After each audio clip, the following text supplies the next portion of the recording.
Hello Stackers! Today I have a great treat for you guys. The one and only Silver Joker agreed to participate in this very first Community Spotlight podcast. As one of the biggest silver stacking channels, he has a lot of experience and wisdom to share with us all. Are you ready for a cool conversation with one of the great YouTubers? Stay tuned and enjoy the show.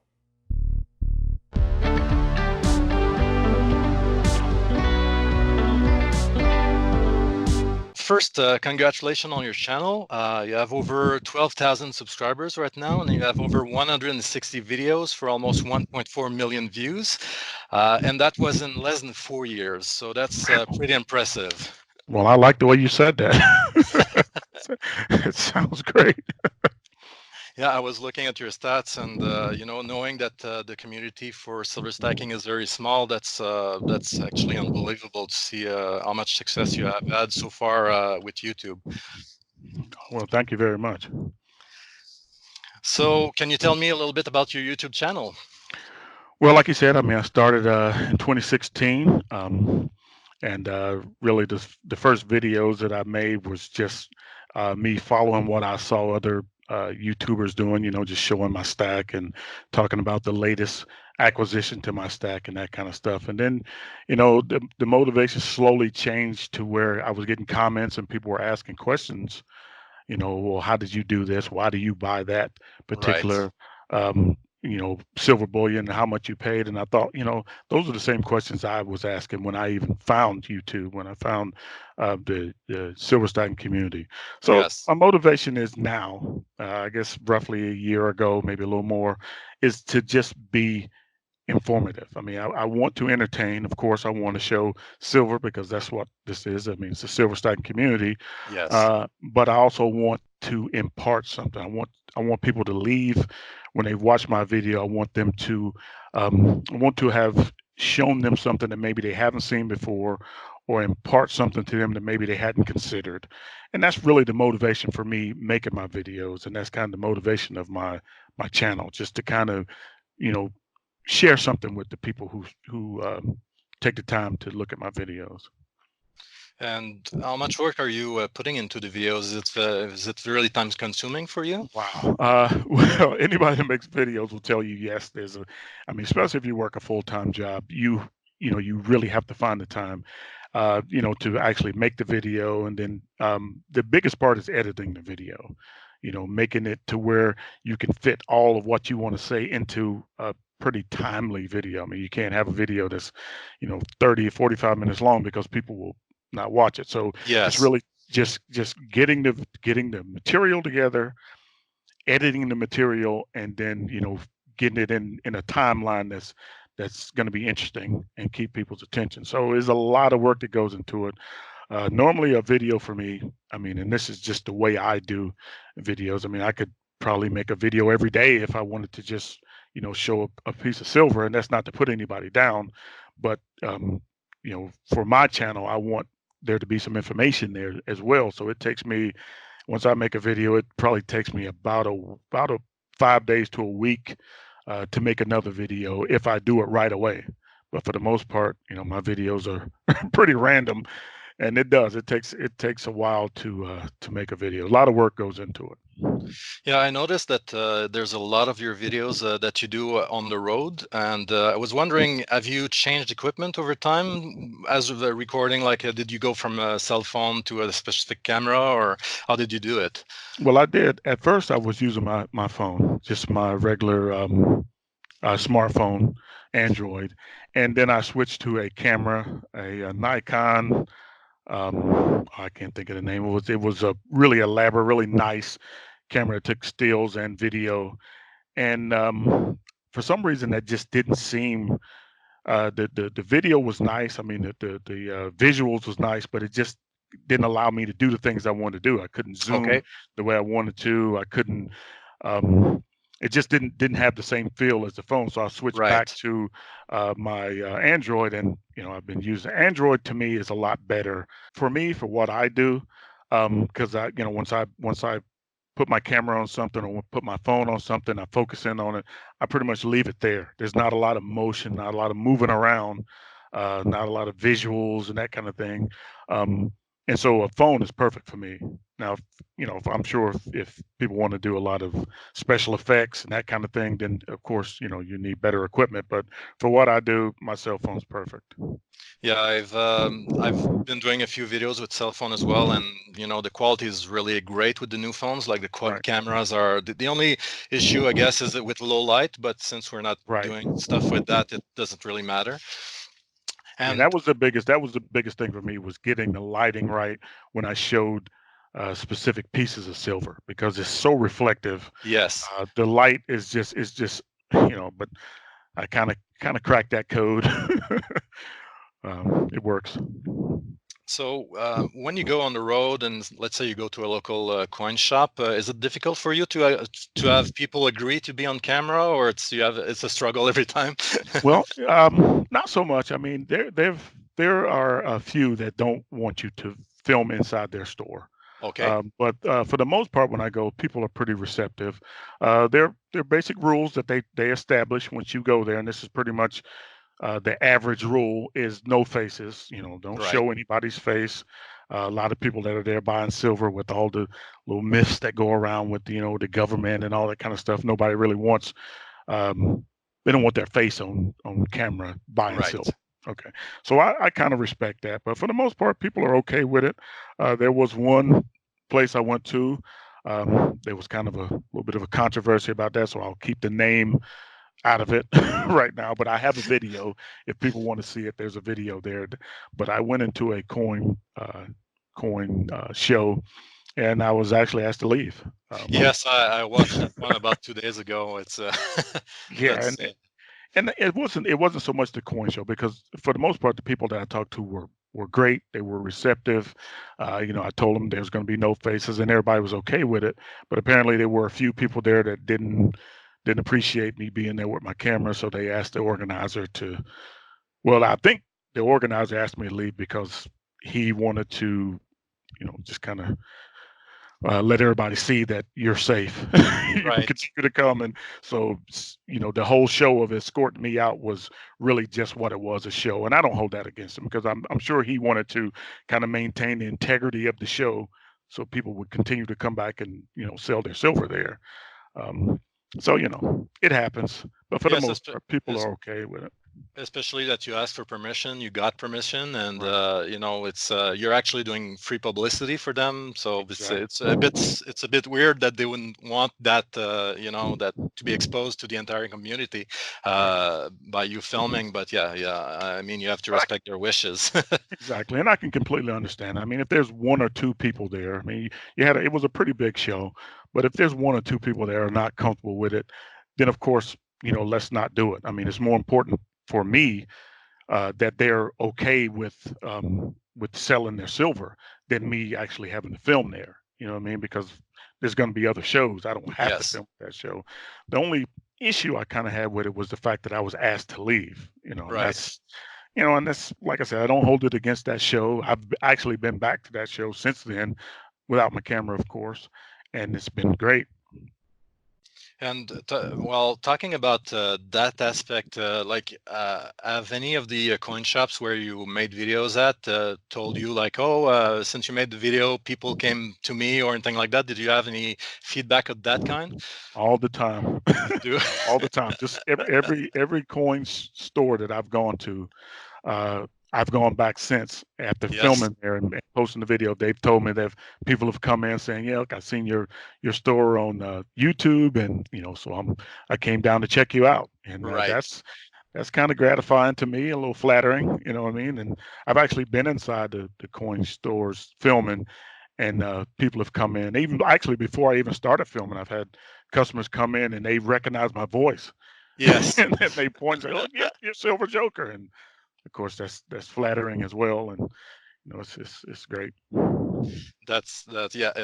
I hope to have that one day. I haven't done any videos at coin shops yet, but it's in the plans. Like I think it builds a good relationship with the people that you're dealing with. So it's a win-win for them and for you, since for you it gives you content to publish, and for them it's free publicity basically.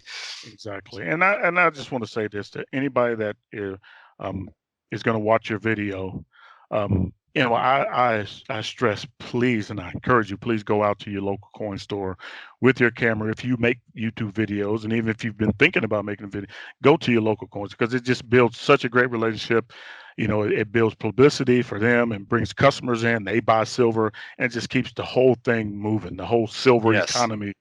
And that's really what we want. I mean, we want everybody buying silver, not just, I mean, I talk about silver because, of course, I'm the silver joker, but gold as well and Yep. other precious metals. I mean, just support your local coin stores, and that it just makes things flow. Yeah, I agree with you on that. It's a very good way of doing it. So in the process of building your channel, did you encounter any major roadblocks, or did you have any issues doing it? Well, the biggest issue is just to me is consistency. Just trying to keep my channel, or try to have a certain theme for my channel, and keeping that theme consistent. It's so easy because I'm like everybody else, and I'm sure everybody else is too. I mean, I watch a lot of YouTube videos on silver, and I see what people do, and I'm like, man, that's a great idea. You know what I mean? Yes. But it doesn't necessarily fit what I want to talk about on my videos. So sometimes I want to, like, well, if I just add just a little bit to what he said, or if I just push a little bit of what she is talking about, you want to add to that, other than just a comment. And since you have a YouTube channel, it gives you a platform, Right. or a microphone basically to add to that. And the thing is that's not necessarily a positive thing. You know what I mean? So to me, it's just staying on track, staying consistent with the direction I want to go with my channel, and the kind of material that I want to put out, and finding something different and new, um, that may be interesting to people that tune in to my channel. Those things are very difficult. I mean, once you get it, uh, once you have that subject, and the subject you have is very exciting, but then there are those times when it's so hard to find find something new, something that may be interesting that you haven't done before, or somebody else hasn't done. And those are Yeah. kind of roadblocks, but not really. Where do you see your channel in 5 years? Because we were talking before we started, and you were saying that your channel exploded over the last year. So do you have any vision on where it's leading for the next 5 years? Well, I'll tell you this. To me, I think the whole the the whole YouTube community, I believe, is going to change in the future. Now, okay, 5 years, we could say 5 years, but definitely in the future, things are going to change if things go the way that they've been going. Because if you look at it like this, um, well, hopefully, before we go any further with that, hopefully I'll have more subs. But Yes. but but for me, I mean, even more important to that, to me, is getting the enthusiastic comments from people, the people that leave comments and tell me that they stack silver because they've watched one of my videos, or they learned a little bit more about stacking silver from watching one of my videos. I hope that is still continuing 5 years from now. But the community as a whole, if you think about it, if things go really bad for the economy, for the dollar, which everybody's predicting is going to be in the future. When in the future, we don't know. Uh, People are going to want information about um, precious metals, Yes. about things with intrinsic value, commodities, hard assets, things that you can put your Right. hands on. And those things are precious metals. So people are going to look for information about these things, and they're going to look to YouTube and other things, but they're definitely going to look to YouTube for that information. So if we as a community can continue to make the videos that we put out informational, along with being entertaining, and more importantly, relevant to the silver stacking or precious metal stacking or investing as a whole, I think it's going to make our channel, make our community a lot more important in the future. Because if people really turn to precious metals like we know they're going to in the future, because the dollar is going to lose value. I mean, it's just face it. they're going to look for precious metals, and that information that they're going to be seeking is going to be what we are putting out. So we continue to do that, then that's going to make, 5 years, 10 years, whenever down the road, it's going to make all our channels that more important to the community. Yeah, I agree with you there. I think the information that we're providing is going to be very helpful because most of the population have no idea how it works with precious metals. So it's going to be a good thing that we have this resource available for everyone where they can learn how it works and what mistakes to avoid and how to plan and things like that. Absolutely, and that's the thing too. I mean, it's just to be aware of that, aware that the information you're putting out now is not just today. It's not just relevant for today. Let's think about if we're putting information out for what's to come, what's down the road. Um, you know, my video about how silver can be a kind of kind of stave off future inflation. That is absolutely for the future because it's not really doing too much right now to to stave off inflation. Um, but if we're aware of that, if we're aware that this is where silver or the bullion can go in the future, then let's be aware of that when we're, giving this information out on YouTube. Yeah, exactly. I have a side question for you. I want you to think really hard about this. It's something that's been viral on the internet for the last month, I'd say. So let's say I was to offer you a free 100-ounce silver bar or a Hershey candy bar. Which one would you take? Well, is it a big Hershey candy bar? Yeah, it's a big one. Well, definitely, I will have to take the silver. I actually saw that Yeah. video, and you're right, it is viral, and it's amazing to me that people actually take the candy bar. I can't understand it either. I mean, even if you have no idea, you have to know Right. that silver is more valuable than Yeah. chocolate. It's I mean, well, we would say that because we know.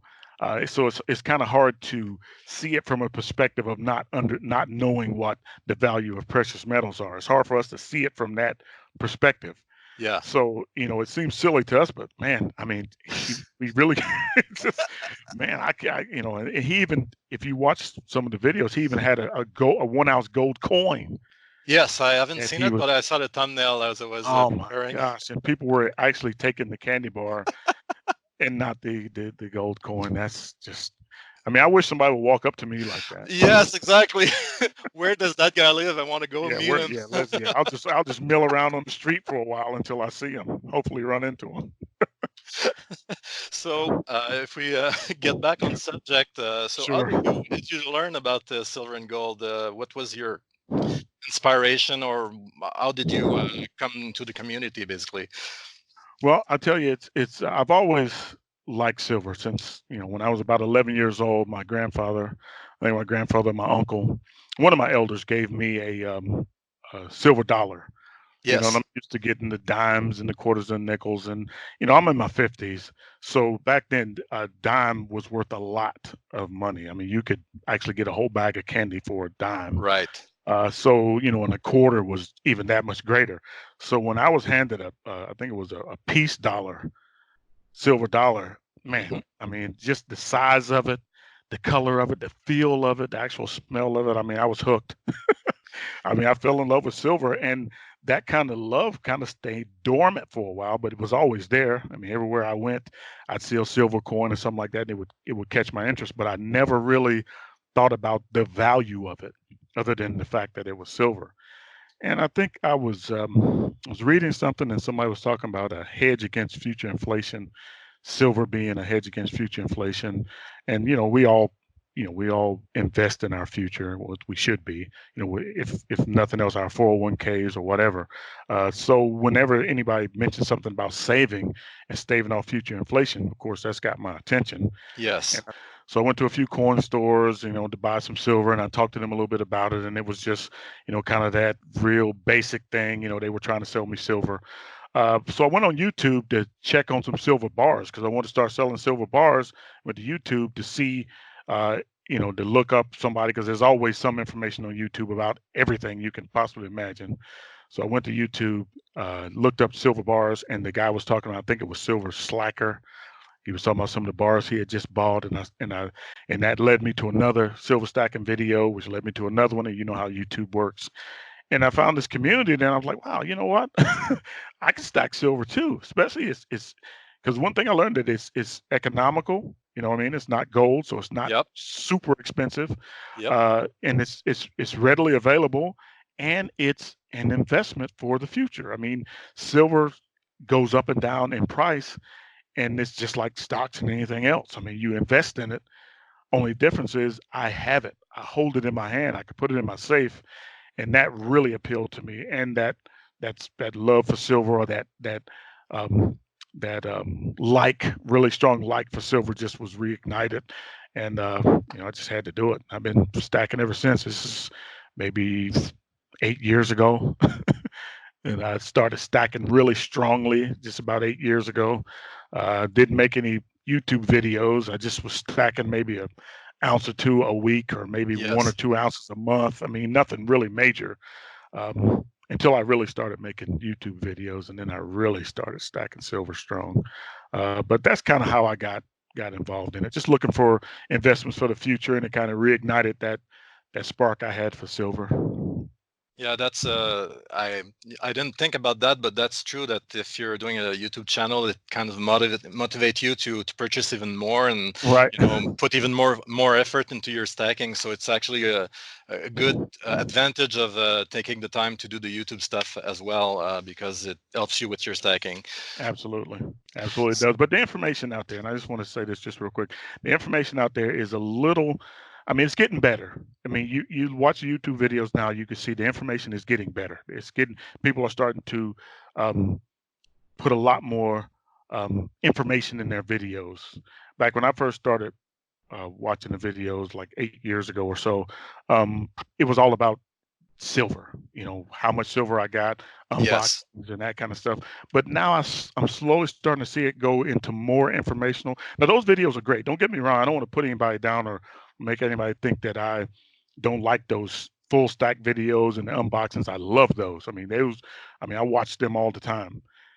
But the information ones are important as well. And we put a little bit more, put a little bit of information along with if nothing more than just where you got it, maybe how much you paid for it. That would be great in the video, as far as I'm concerned. Yeah, I think like the ones where people are showing their stacks, and they're showing specific coins and things like that. It's very it makes people want to purchase metal. So there's a good reason to watch those and for those to exist. But yeah, once you start into collecting and into stacking, of course you need all of the information, because if you go at it blind, you can make a lot of big mistakes in terms of what you're purchasing, especially with the mints putting out coins that are sold for 10 times what the silver value is, or those are not necessarily good purchases. Right. And buddy, I've made my share of mistakes. Yeah. Oh man.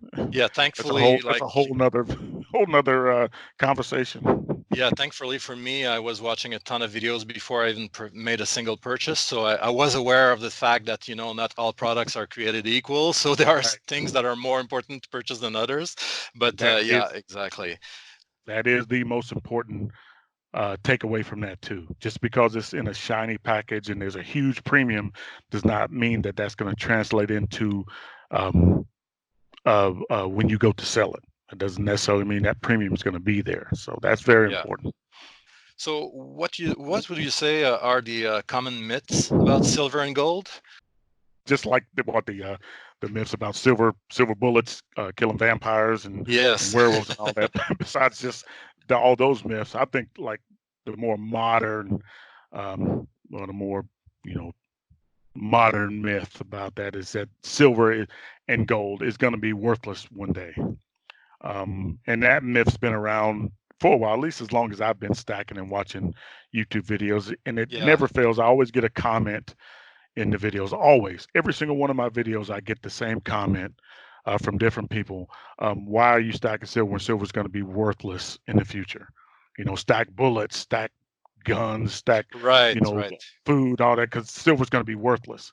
And to me, that is the biggest and probably the most destructive myth out there. Because if you think about it, silver's been around, longer than people have been on the planet, Right. and it's been used for as long as people have been on the planet, and it's still used today, and it's going to be used in the future. So there's to think that there's going to be a time when there's humans on the planet where precious metals are not going to have value. I believe that's the myth. Yeah, you know, actually, it's a little bit different for English because it's not the case. But in most languages, the word for money and the word for silver is exactly the same.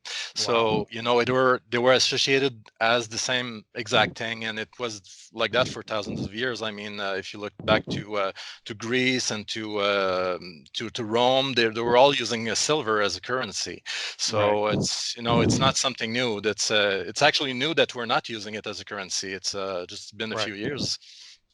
And I was listening, just real quick. I was listening to NPR earlier today, and they were talking about how these states are starting to pass these laws where a lot of people are starting to just go cashless. Like a lot of stores are Yes, going to where they only accept um, uh, credit, credit or debit or your right, iPhone or whatever. And so a lot of states are actually having to pass laws that compel or mandate that these companies or these little stores take cash, because there's people that still want to use cash. And if you think about how close that is to cash being irrelevant, right. then that gives you an idea that cash, it can be irrelevant. Cash one day will be irrelevant, but precious metals will never be irrelevant because that's Yeah, where value basically comes from. I find that really dangerous that people would be willing to do that because basically, like if all of your own, if everything you own is electronic, all it takes is for the government or a hacker or anything to decide you don't need that money anymore and you don't have it anymore. Yeah. So it's having physical, assets is something super important. Yes, because if you think about this, how many of us, I mean, I know you're in Canada, but in America, the majority of people get paid with direct deposit. Yes, it's pretty I much mean, the same here. Yeah, so you never see your cash ever. I mean, yeah, you could go years and not ever see a single dollar bill. You right, just assume that it's there in your bank account when you go and swipe your card or whatever, make that purchase online. You just assume that the money's there, but you never see it. So how difficult would it be for the government to just cut off that, just break that connection, right. and you're basically lost? I mean, what are you going to do? I mean, if your money is in cyberspace, then that's where it is. Exactly. It's in cyberspace, and we know cyberspace. I mean, if you just live in the modern society, that can easily be manipulated.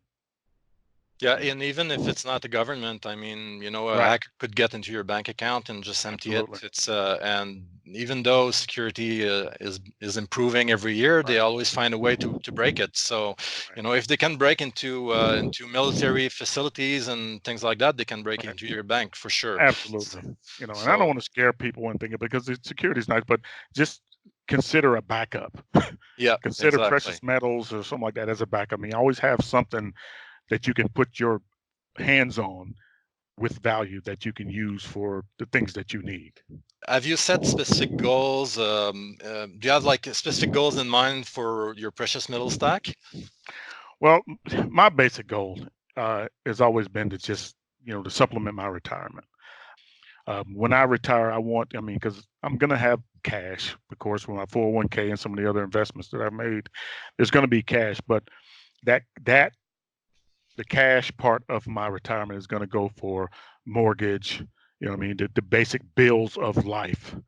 And my precious metals, I want to have a stack big enough. I want to have accumulated enough ounces to where if me and my wife want to go on a cruise, or if we want to purchase this or do that, we can do that without going into our retirement packages that we're accumulating or building now, like the 401k and some of the other things.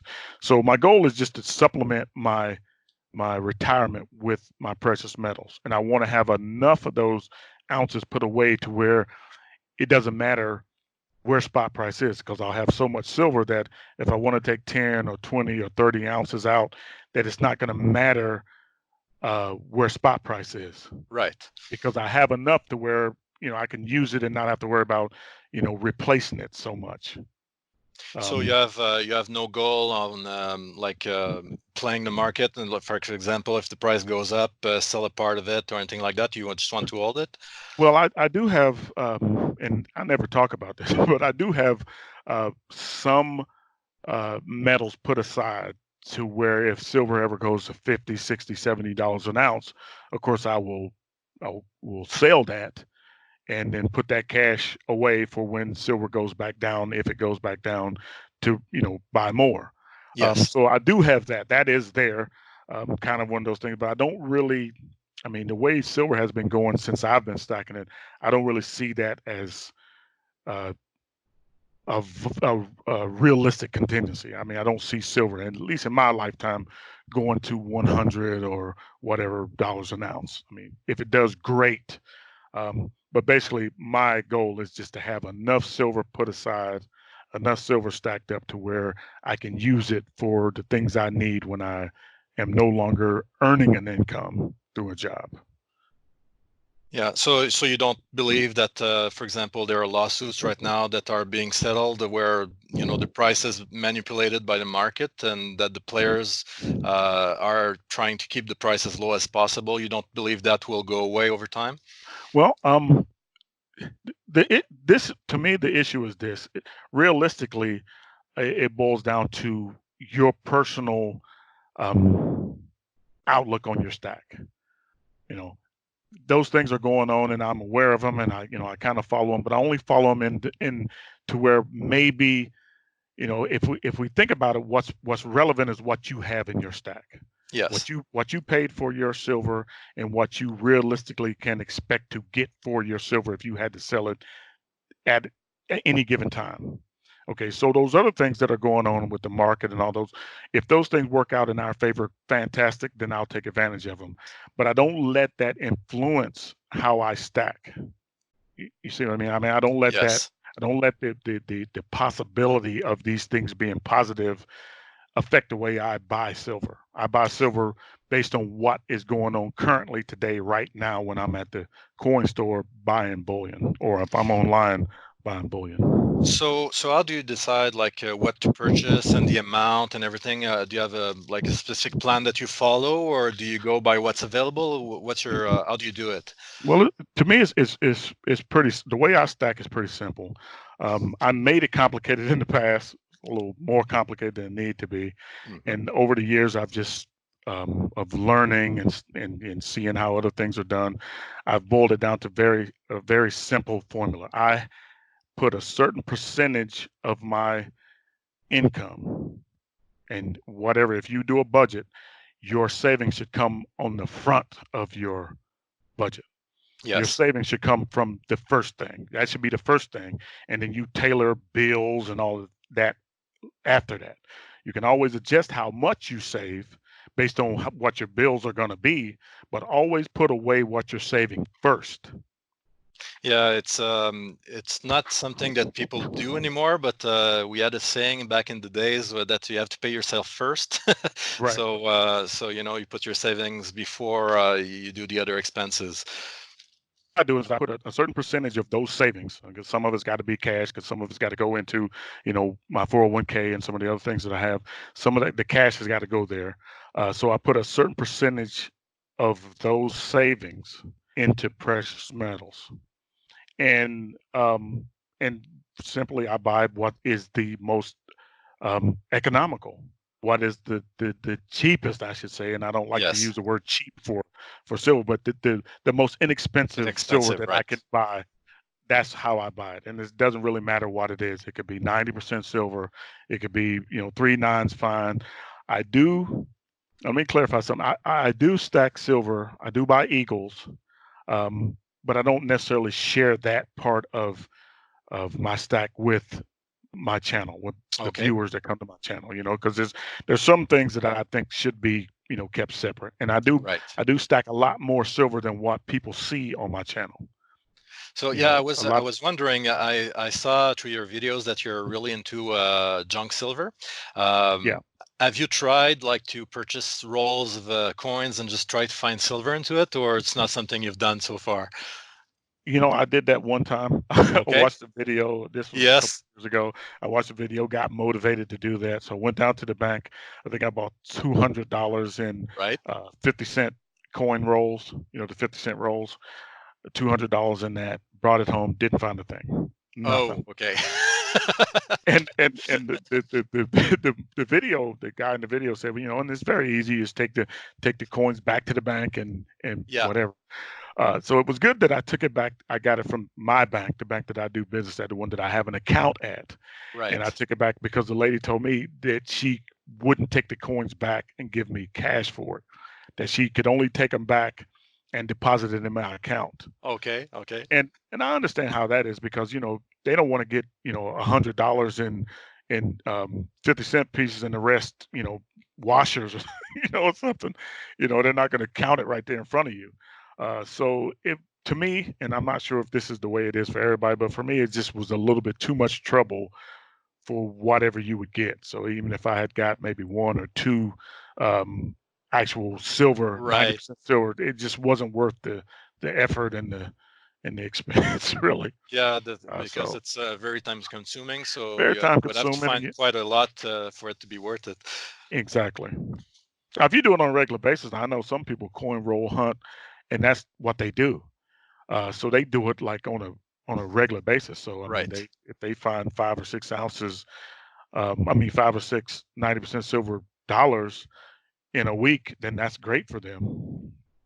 Yeah, I'd say like that would be something fun to do. Like if you have kids and Right. they want a hobby, I think that would be perfect. But if you have a good paying job, I think you could Yeah. probably spend your time better doing something else. Yeah. I mean, as an investment tool, that's kind of a lot of trouble for what Yes, you would find. But I think most people do it because it's just fun. It's a yeah, fun pastime. exactly. So since you have not been really doing that, are there any mistakes that you made when you started stacking silver? Well, the biggest mistake I made, and I talk about this in one of my videos, is when I first started watching YouTube videos, I wanted everything I saw. So I bought just about every bar that somebody was showing. I tried to get that. Right, Every round, every kilo, I tried to buy all that, and I did get into a little bit of financial difficulties. I mean, it wasn't right. wasn't nothing major, but I absolutely had to, calm down, reassessed. I didn't have to sell any of my silver, thank God, but it came close to that. Uh, and this was before I was married. And so, if I had done that now, I probably would probably be single. Yeah, that's one of the things I always try to put emphasis on. Like if you start, it's going to be very addicting. Once you start getting a few Yes. silver bars, you want them all, and you want it all of the time. It's like a drug. So you Yes. really have to sit down and say, okay, well, this is going to be my budget, and this is how Right. much I'm going to be able to afford without any issues. Because if Right. you were to purchase and resell right away, you're gonna lose a lot of money because of the premiums. Right. So it's yeah, it's okay. So I was wondering if you went through the same phase I did. So it Yes. looks like you did. Yeah. I bought just about everything I saw I bought. And see, and that's why I think it's important. If you think about it, people they watch your videos and they're going to get motivated like we were motivated to go out and buy silver.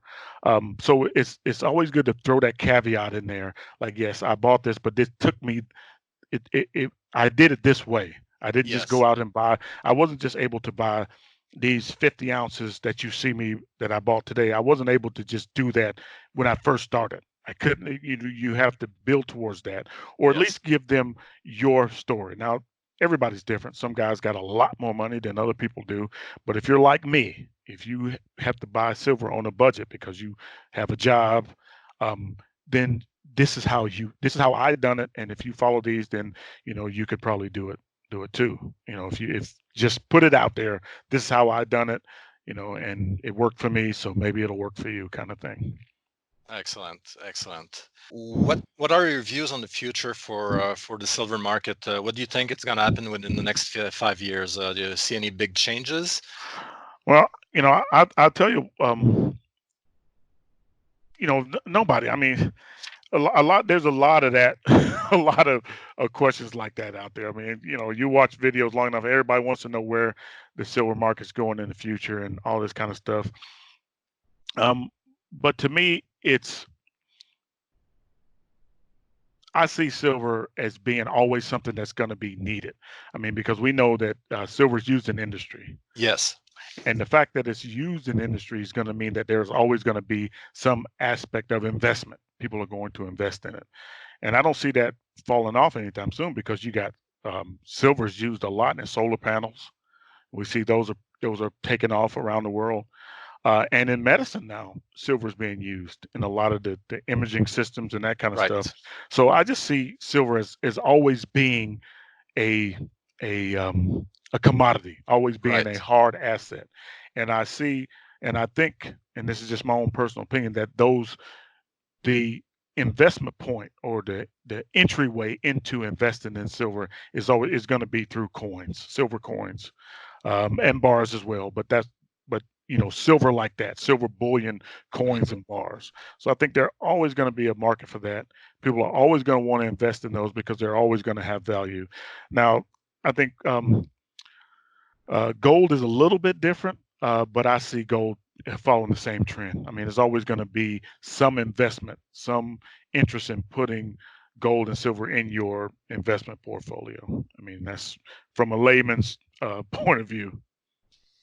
Okay, excellent. Yeah, well, I kind of agree with you. It's I think both work well together, especially if you all both you can play the cycles of the market because they Right, normally are a little bit different. So right, you could sell when silver is more expensive and purchase gold with that money, and doing the opposite when gold spikes, you can sell it and then purchase silver with that. I think right. it's a good way of kind of increasing your stack faster than if you were just going to buy just one of the two and just purchase the single resource. So Right.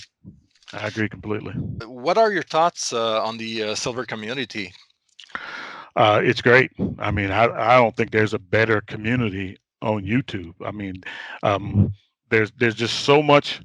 To me, people really care about what they're doing, and that shows in the videos. And you don't see that a lot. A lot of what goes on YouTube, and I'm sorry to say, is kind of got a negative aspect to it. It's always somebody's want to preach doom and gloom, that kind of things. You find a lot of those Yeah. communities on YouTube. I mean, not just specific videos, but communities I'm talking about. But the silver community is one of the most positive communities I think on YouTube. And you watch some of the videos, and people are talking about the outlook, of their stacks, where we're going to go. I mean, of course, there's trouble coming in the future. I mean, I don't think there's anybody can doubt that. But silver's giving you a way. The silver community, stacking community, is giving you a way to, um, for lack of a better term, weather that. There's Right. some positive aspect in stacking silver and bullion in general, and the silver community I think runs kind of hand in hand with the prepper community. I don't think there's so much interchangeable, but I think that a lot of preppers also are silver stackers and vice versa, um, and I think that's positive because it's giving people a positive, um, instead of saying we're all going to be this way in the future, we're all doomed and all that. The silver stacking community is giving you a positive look at the future. It's giving you advice on how to prepare instead of just saying, well, everything's going to go bad and Right. we're all done for. Right, So exactly. I yes, mean, it's a positive way to see exactly. the future because you can do something now, right now, basically inexpensively. I mean, it's not that overly expensive to stack silver that will make you. I mean, we're not just talking about like apocalypse or whatever. We're talking about just the way inflation may be in the future.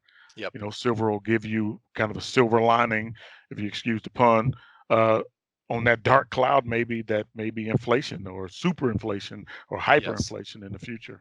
Well, actually, even, just regular market cycles. I mean, we've been on an uptrend for what, about 10 years now. So Yes, eventually it will have to correct itself. So, being into hard assets is going to be a good protection when that happens. absolutely.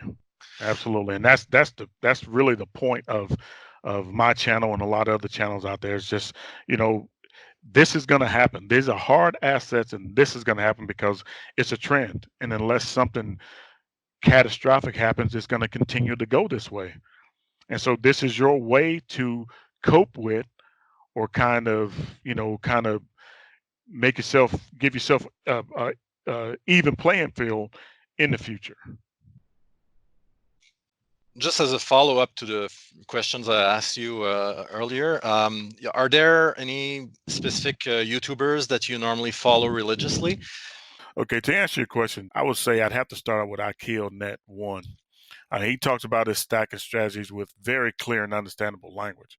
I mean, I believe he has well thought out goals, which he's completely honest about.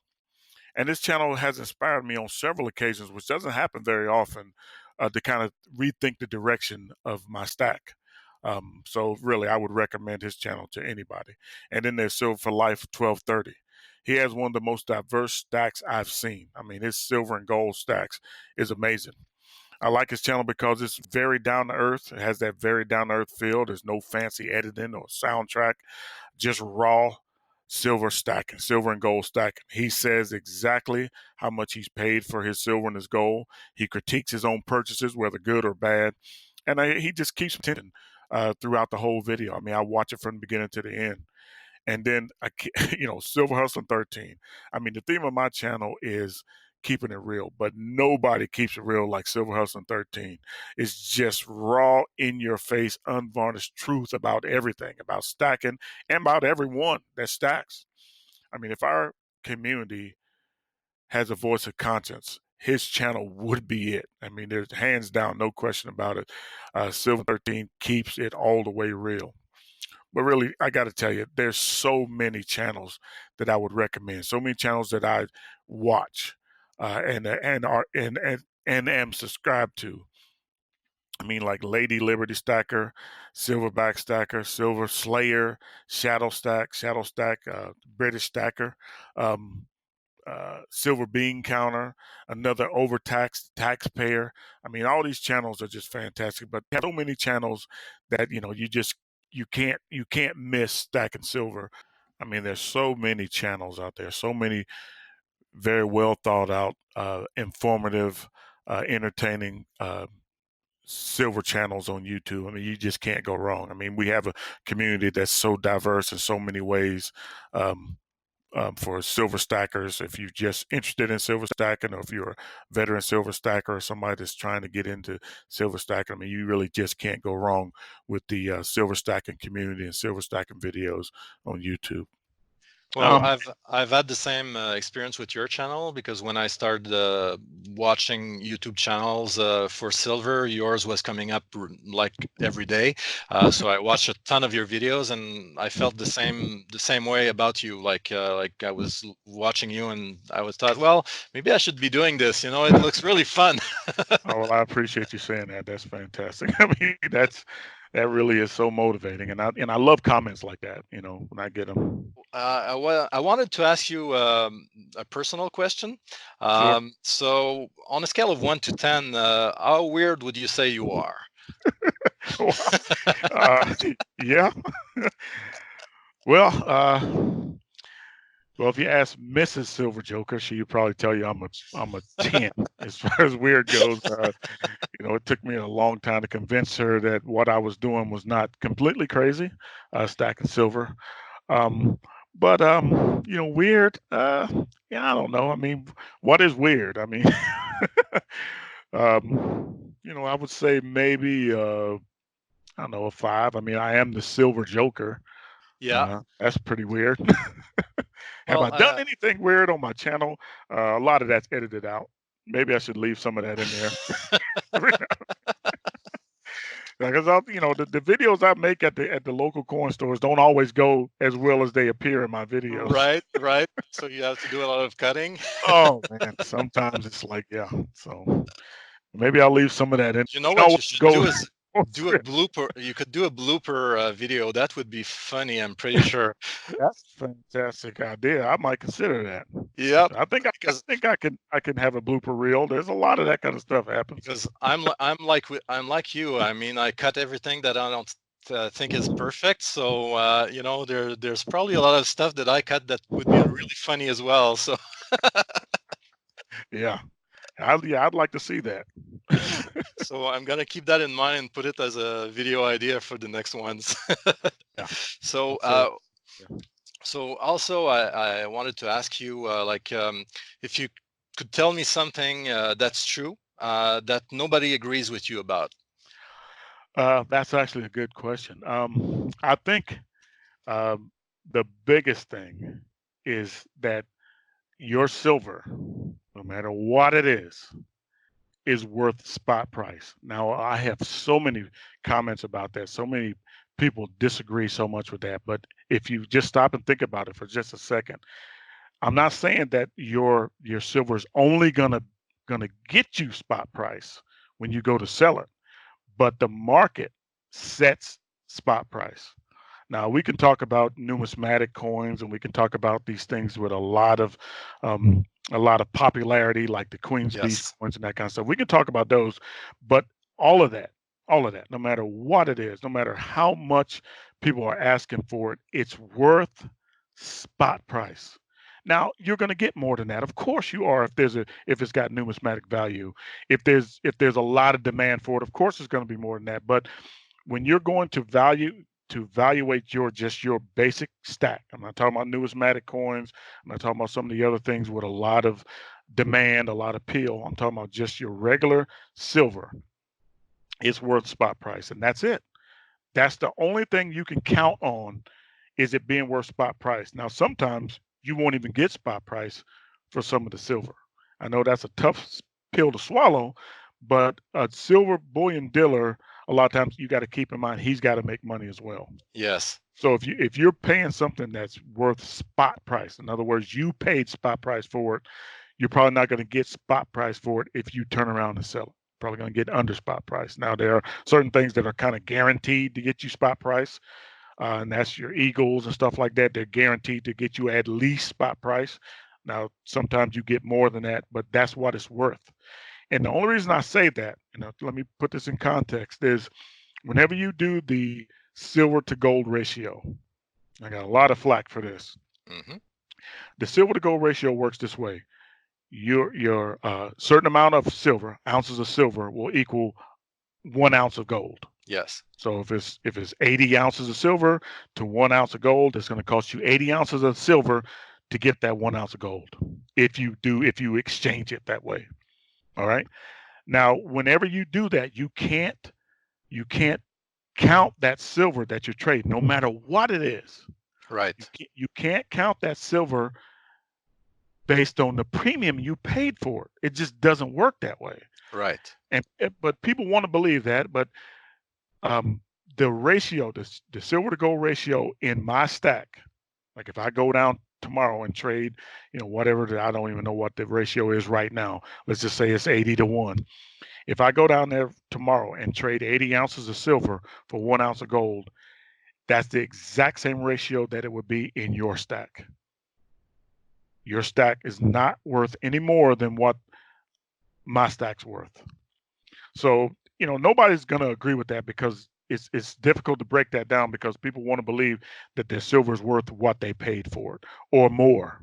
Right.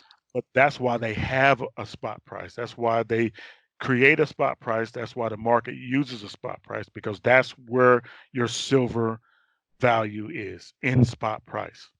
Now, don't get me wrong, I'm not saying you can only get that and that's all your silver is going to be worth. Of course, you can get more than that for certain things, but that's the value of your silver spot price. So when you're counting up how much your stack is worth, you got to only count it up as spot price. You can't factor in a premium that you paid or you're going to be making a mistake. Yeah, and just as an add to what you're saying, I think it also really depends on the economy. So, like, if everything's going well, probably Right. numismatic values are easier to retain. But if the Right. economy is really bad and people are hurting for money, they're not going to pay a premium because the coin is old or anything like that. Anyway, the way I see it, they wouldn't. So it would be pretty hard to sell something like because it's 1 ounce of silver, but it's worth normally $300 because it's very rare. I don't think Right. you're going to be able to get much of that premium back. It's if you have to sell, you're probably going to have to sell at a very a large discount at that point.